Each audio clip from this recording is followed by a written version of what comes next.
Sa isang emosyonal at kontrobersyal na panayam na nagpatigil sa sambayanan, inamin ng beteranong aktor na si Aga Mulak ang kanyang mga pagkukulang sa kanyang relasyon kay Lea Salonga at sa anak nila na matagal nang itinago mula sa mata ng publiko.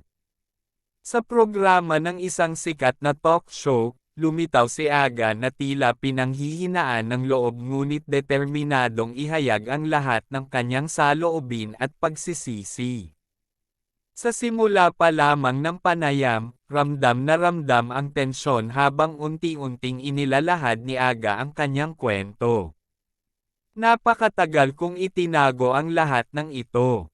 Sa totoo lang, araw-araw akong kinakain ng konsensya ko dahil sa mga pagkakamali ko.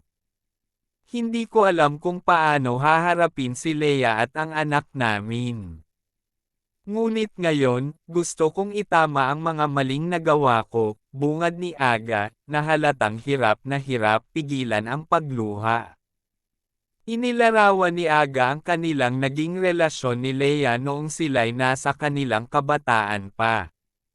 Si Lea, napakabait, napaka-responsable. Ako naman, immature at takot sa responsibilidad. Nang malaman kong magkakaroon kami ng anak, imbes na ako ang responsibilidad, pinili kong umiwas at lumayo, amin ng aktor. Ayon kay Aga, ito ang naging pinakamalaking pagkakamali sa kanyang buhay. Napakarami kong nasayang na pagkakataon, hindi ko nakita ang kanyang unang hakbang, hindi ko nasaksihan ang bawat milestone sa kanyang buhay. At ngayon, habang tumatanda ako, nararamdaman ko ang bigat ng lahat ng ito. Sa parehong panayam, isinalaysay ni Aga ang kanyang mga naging struggles matapos ang kanilang paghihiwalay ni Lea. Ayon sa kanya, napakaraming beses na niyang sinubukang makipag-ugnayan ngunit natatakot siya sa posibilidad na hindi na siya tanggapin. Alam kong nasaktan ko sila pareho, kaya't iniisip ko na baka wala na akong karapatang makipag-ayos. Pero sa tuwing nakikita ko ang anak namin sa mga larawan, lalo kong nararamdaman ang pangungulila at pagsisisi. Bagamat halatang pilit pinipigilan ang kanyang emosyon, hindi rin napigilan ni Aga na maglahad ng kanyang pananaw tungkol kay Lea bilang isang ina. Si Lea, isa siyang napakagaling na ina. Hindi ko man siya natulungan, pero nakikita ko kung paano niya kinaya ang lahat para sa anak namin. Kaya nga mas lalo akong nahihiya, kasi alam kong mas deserve nila ang suporta ko noon pa man, pahayag niya. Samantala, mula sa kampo ni Lea, sinabi ng kanyang manager na nagulat ang aktres sa biglang pag-amin ni Aga sa telebisyon.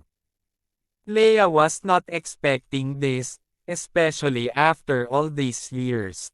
But knowing her, she will handle this matter with grace and maturity, ayon sa manager. Matatanda ang ilang buwan bago ang panayam ni Aga, nagsalita si Lea tungkol sa hirap na pinagdaanan niya bilang isang single parent. Aniya, hindi madali, pero ang pagmamahal ko sa anak ko ang naging dahilan kung bakit kinaya ko ang lahat. Siya ang naging lakas ko sa kabila ng lahat. Bagamat walang direktang pahayag si Lea ukol sa naging panayam ni Aga, maraming netizens ang nagbigay ng kani-kanilang opinyon. May ilan ang nagpahayag ng simpatya kay Aga, sinasabing malaking hakbang ang ginawa niya para ayusin ang kanilang pamilya. Ngunit may ilan din ang naniniwalang huli na ang lahat. Kung talagang mahal niya ang anak niya, dapat noon pa niya ito ginawa. Napakaraming taon ang nasayang, ani ng isang netizen.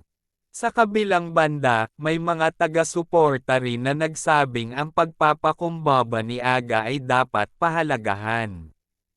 Mahirap aminin ang pagkakamali, lalo na sa publiko. Sana magsilbing simula ito ng hilang para sa kanilang pamilya, komento ng isa pang netizen. Hindi rin naiwasan ng media at ng publiko na itanong kung paano makakaapekto ang pahayag ni Aga sa kanilang anak. Sa puntong ito, mas nakatuon ang tanong sa posibilidad ng muling pagbubuo ng relasyon sa pagitan ng ama at anak. Sinabi ni Aga na handa siyang gawin ang lahat upang maipakita ang kanyang sinseridad. Gagawin ko ang lahat para makabawi, kahit gaano pa katagal. Alam kong hindi madali, pero gusto kong patunayan na karapat-dapat ako.